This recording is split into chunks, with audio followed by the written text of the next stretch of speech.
We're very happy to be joined by Amandip Singh, Vice President of Corporate Development with West Red Lake Gold. Hey Amandip, how's it going? Hey Dwayne, great. Thank you so much for having me.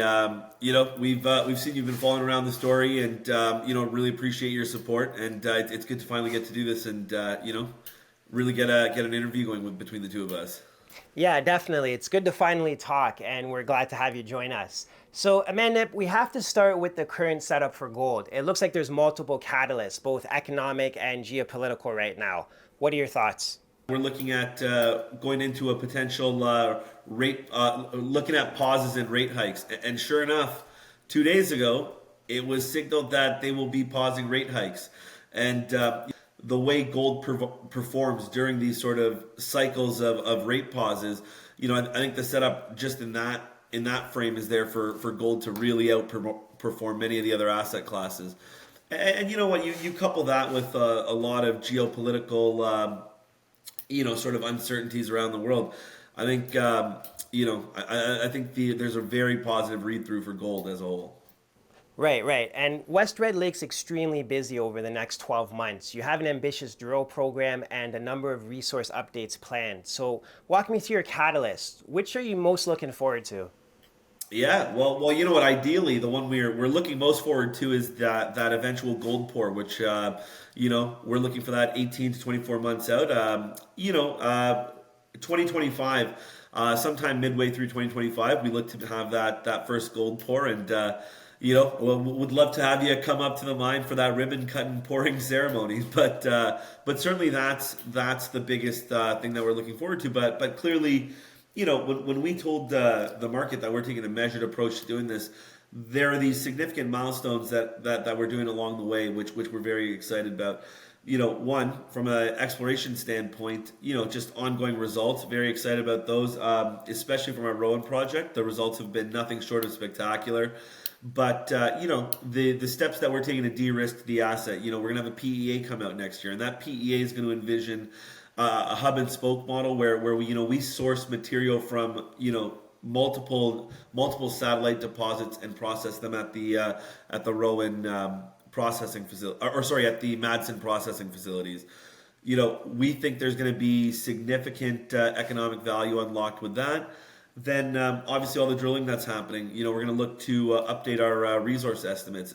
Certainly, based on what we're seeing, the indication is that those will be, our resources will be greatly expanded and improved as well in terms of confidence level there.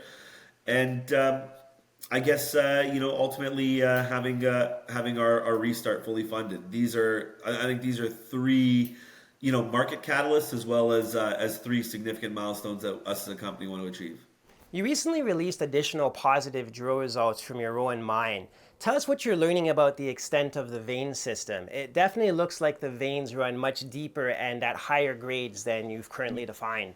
Yeah, absolutely. So I'm gonna frame this in multiple ways just to give you a sense of the confidence we have and how we think it's going to really drive the future of Madsen. So one, when you looked at that 832,000 ounce resource that exists there, right? It's only been drilled. It's been drilled north of 550 meters. So it has never been drilled deeper than 550 meters. That is something that we are now doing, and that's where we're seeing some of those stunning results that are coming out. Additionally, that resource was built off of give or take 20,000 meters. We walked into this season with 17,000 meters planned. The results that came back blew us away. We in fact expanded that to 25,000 meters. So if that's not signaling our conviction on the quality of that asset, I don't know what is. We have nearly doubled the drill database in our very first season. And what we are noticing, and this is typical of a lot of these Red Lake systems, grades are increasing at depth, and certainly the widths and continuity are increasing at width. So when we look at it, when we frame it in that way, I think at depth the economics are quite good, but really even near surface, we're getting great mineralization, strong mineralization. I think we're learning in our drilling that the system is a lot more continuous and holds together a lot more than previously understood. And you know what, in the when you look at the Red Lake area, 550 meters is hardly scratching the surface. These are Key and Greenstone hosted mines. they go on forever, right? When you look at our neighbors at the Red Lake Mining Complex, they're down 2,500 meters or so. So certainly gives us promise and a lot of exciting things to look forward to. Okay, so do you have any plans for step outs to test for additional veins at Rowan, or is the drilling program to test the potential at Mount Jamie and Red Summit the priority here? No, so actually, so Rowan is effectively where. So when you look at that 101 zone, the 100 zone that we're drilling, those are at the past producing Rowan mine. What we're doing is we're doing some down dip step outs there to figure out the down dip extension. Obviously, we'll be expanding laterally as well to see if there's additional mineralization. But really, our focus of drilling is expanding and improving the resource at Rowan specifically. We do have some very nice targets at Red Summit and Mount Jamie, and certainly in the next season we'll look to touch on those as well. But I think when you look at critical mass at this point in time, the Rowan mine site is the biggest contributor to everything, and will probably warrant most of our drilling. Right, and to pivot to Madsen for a second, you're restarting the Madsen mine in 2025. How will the current 38,000 meter drill program help you do that? Yeah, certainly. I think when we look at our goal is to de-risk the resource. We've been very clear with our messaging to the market in terms of what our goals are, and I think that takes us a huge step forward on de-risking the resource. When we look at the various zones in the Madsen mine, we're hoping to really begin our restart in the Austin zone.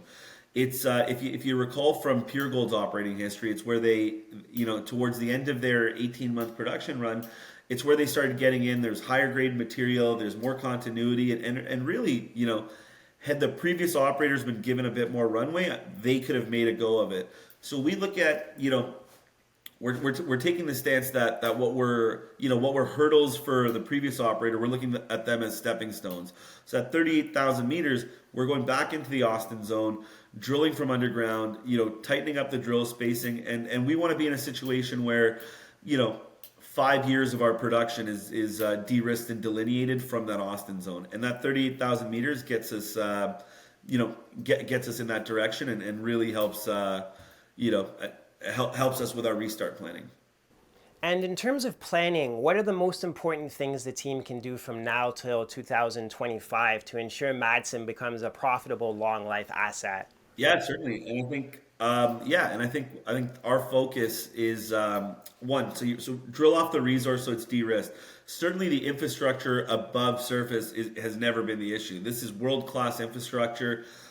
I mean, $350 million has been spent on this, and it shows if you're to go to site. So I think we need to focus on understanding the resource a bit better.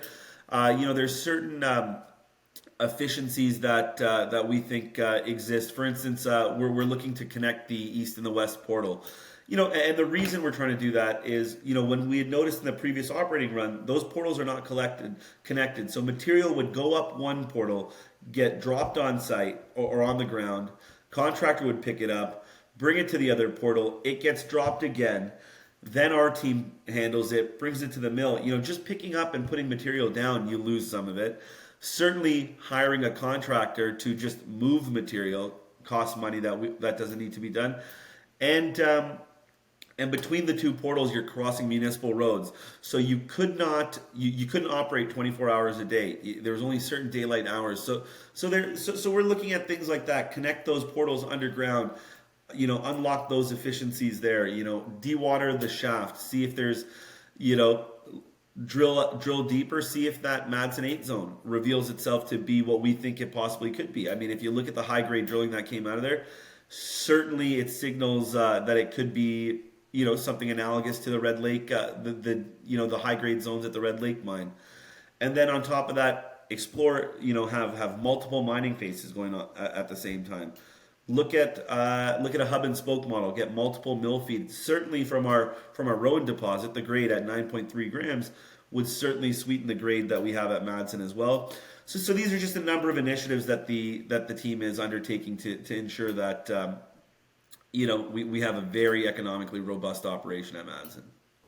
Okay, so it feels like it's your long-term goal to turn West Red Lake into a premier gold mining camp. It's about much more than simply a mine restart.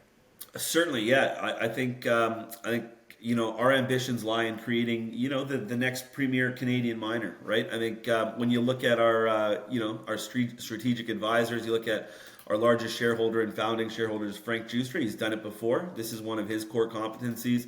Certainly, looking to redo almost the Gold Corp 2.0 model, and you start with an asset, you put it into production.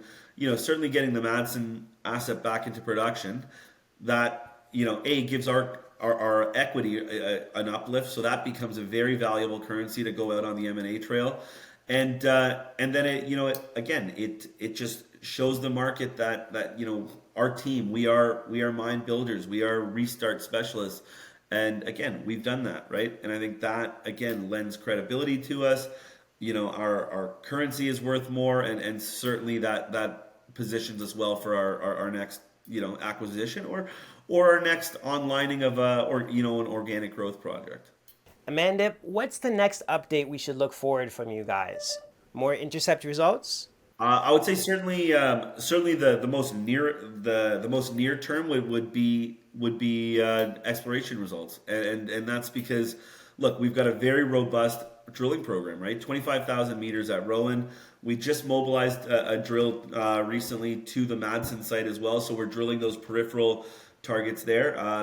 We are. I don't know if you recall, the wedge target was something quite exciting that came out in the previous operator's time. We're out there. There's a drill on site. We're drilling from underground. So certainly it would be drill results would be the next thing the market can look forward to. And then roll that into potentially funding the restart. Look at our resources. PEA's resource estimates, but yeah, near term, I would say exploration. Hopefully exploration successes. Okay, excellent. So you really connected the dots for us here and gave us a good outline of your hub and spoke strategy, as well as how your mining sites play into your overall strategy moving into 2025. Thanks again for joining us. I'd love to do it again and keep everyone up to date as to what we're doing. Thanks again. Excellent, buddy. Thanks.